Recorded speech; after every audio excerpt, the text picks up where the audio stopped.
ఇగో ఎప్పట్లెక్కనే ధూమ్ ధామ్ ముచ్చట్లలా మస్తు ముచ్చట్లు తయారుగున్నాయి. పారిగా చెప్పుకుందాం. టేస్టీ గొడాయిలు సమర్పించు ధూమ్ ధామ్ ముచ్చట. ధూమ్ ధామ్ ముచ్చట షురు. అవును, మీ ఫోన్ కూడా ఉత్తపచ్చగా రింగ్ అయింది అనోళ్ళ. అందరు ఫోన్లు రింగ్ అయ్యి పెద్ద మెసేజ్ వచ్చింది. తెలుగులో ఒకసారి, ఇంగ్లీష్లో ఒకసారి, హిందీలో ఒకసారి, ఇట్లా 3 సార్లు రింగ్ అయ్యి 3 భాషలల్లో రింగ్ అయింది. జరసేపు నేనైతే కన్ఫ్యూజన్ అయిపోయి ఫోన్ నాటికెళ్ళి పడేసిన, పేలుతుందా ఏంది అని. అగో గిట్లా చాలా మంది చాలా తీర్లా భయపడ్డరు. అసలు ఈ రింగు కథ ఏందో అరుచుకుందాం రారి. పగలు దగ్గర 11:30, 12 మధ్యలో కావచ్చు. ఫోన్ ఏదో అలార్ కొట్టినట్టే రింగ్ అయింది. ఇదేందిరా బాబు అని చూసే వరకు ఏదో ఎమర్జెన్సీ అలర్టు అని ఇంత పొడుగుతో మెసేజు గజ్జుమన్నది. దాని చూసుడుతోనే కొంపదీసి నా ఫోన్ ఎవడన్నా తలమాషినోడు హ్యాక్ చేసిండా ఎట్లా, లేకుంటే పేలుతుందా ఏంది అని అనిపించింది. ఎట్లయితే అట్లాయి అని ఓకే అని వచ్చినా అది పోయింది. జరసేపటికి ఇంకో భాషలో మెసేజ్ వచ్చి మళ్ళా రింగ్ అయింది. లాస్ట్కి ఎరికైందేందయ్యా అంటే ఈ రింగ్ పంపింది కేంద్రం వాళ్ళట. అయితే ఎమర్జెన్సీ అలర్ట్ సిస్టము మంచిగా పనిచేస్తుందా లేదా, బరాబర్ రింగ్ అవుతుందా అయితే లేదా అని టెస్ట్ చేసేందుకు పంపిర్రట. అంటే ఏమైనా సునామీలు, తుఫాన్లు, భూకంపాలు వచ్చినప్పుడు గిట్ల ముందుగానే మనల్ని అలర్ట్ చేసేందుకు అలారమస్ అంటే రింగ్ టోను మనకు పంపుతారట. ఇక ఈ రింగిని భూకంపం ఏదో అపాయమే ఉన్నదిరా నాయనా అనుకుంటా మనం ఇంట్లోకెళ్ళి బయటకు రావాలి అదన్నట్టు సంగతి. అయితే మన మంత్రి రామన్న ఒక మీటింగ్ లో స్పీచ్ ఇస్తుంటే ఈ అలర్ట్ టోన్ మోగింది. స్పీచ్ అని జరసేపు ఆపి ఇది ఏం అలారము ఏంది కథ అని అరుచుకొని ఎవరు గౌరవడద్దని చెప్పిండు. Not quote from science, but I can quote from all the information that is there a fire alarm or should we vacate? What do you mean? No, it's a fire alarm. I think we should go. Speaker hai na? Okay. This is a closed auditorium, so good luck guys. అన్నట్టు మన railway స్టేషన్లల్లా పెయ్యి మీద ఎర్రంగి చెయ్యికి బిల్ల కట్టుకొని కూలీలు కనబడతారు కదా. Suit కేసులు, బ్యాగులు మోసుకుంటా ఇటు నుంచి అటు దించుతుంటారు. ఎంత బరువు ఉన్నా ఆరాంసే మోసుకపోతారు. ఇప్పుడు ఈ రైల్వే కూలీల ముచ్చట ఎందుకు తీసినా అంటే మన ముచ్చట్లలో కూడా ఒక కూలీ నెంబర్ 1 వచ్చిండు. ఆ కూలీ కథ ఏందో చూడాలి మీరు. సుషేర్రి, ఇప్పుడు మనం ఢిల్లీ రైల్వే స్టేషన్ కాడ ఉన్నాం వల్ల అగో ప్యాసింజర్ల కంటే కూడా రైల్వే కూలీలే బొచ్చడు మంది ఉన్నారేంది అని అనిపిస్తుందా? అగో ఈడ ఈ సూట్ కేసును మోస్తున్న కూలీని చూడుర్రి. ఈయననే కూలీ నెంబర్ 1.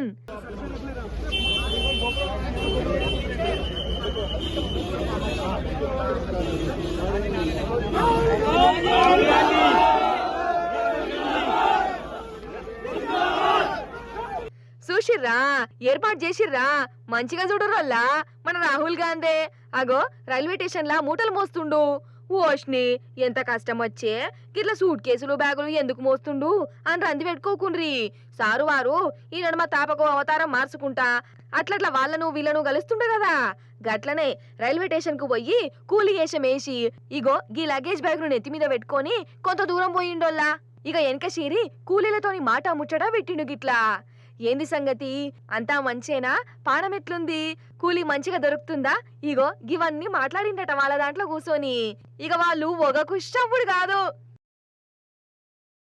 అంత బరాబరే గాని ఈ రాహుల్ బాబు మోస్తున్న ఈ బ్యాగును చూడు రోల్లా, వాటికి గిరికలు ఉండనే ఉండే.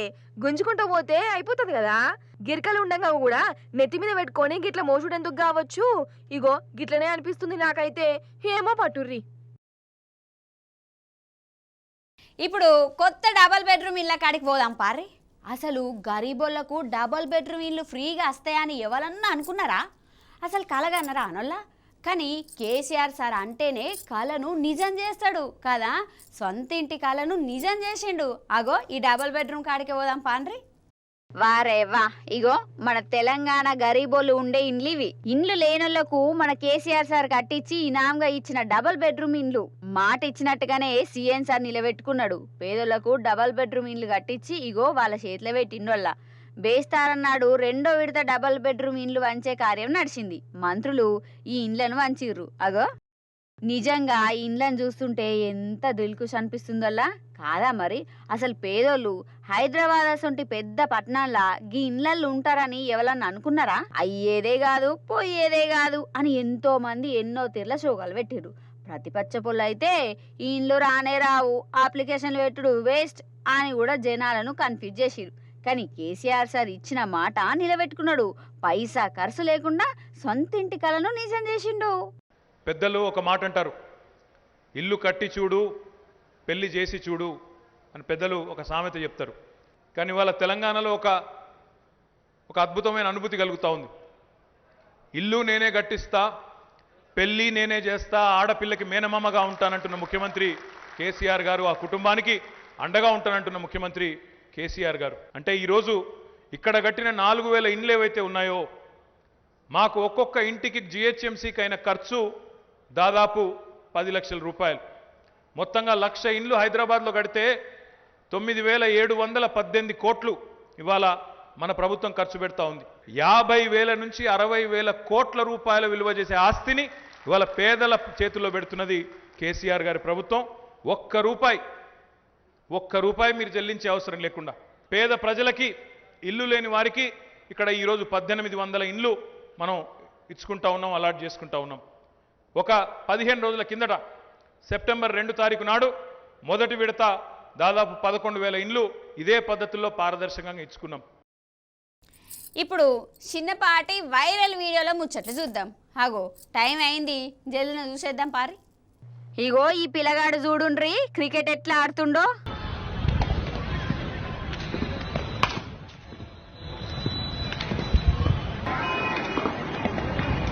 వారేవ్వా ఏమన్నా బ్యాటింగ్ చేసిండా ఈ పిల్లగాన్ని, మంచిగా చూడుర్రి. సుశిర్రా ఒక కాలు లేదు, ఒంటి కాలుతోని క్రికెట్ ఆడుతుండు. అసలు కాలు లేదన్న ముచ్చట్నే మర్చిపోయిండు కావచ్చు కదా. నిజంగా ఈ సొంటోళ్ళని చూస్తే 1000 ఏనుగుల బలం వస్తుందోళ్ళ. కాలు లేదని బాధపడుకుంటా కూసోలే, బెదిరిపోలే, ధైర్యంగా ఉన్నాడు. ఇగో ఇట్లా నిలబడ్డాడు. టేషిగోళాయలు సమర్పించు ధూమ్ ధామ్ ముచ్చట. యొగ్గిములాయలడి ధూమ్ ధామ్ ముచ్చట్లు. మళ్ళీ వచ్చినప్పుడు ఇంక మంచి ముచ్చట్లు పట్టుకొని వచ్చేస్తే అప్పటిదాకా చూస్తూనే ఉండారు టీ న్యూస్. నమస్తే.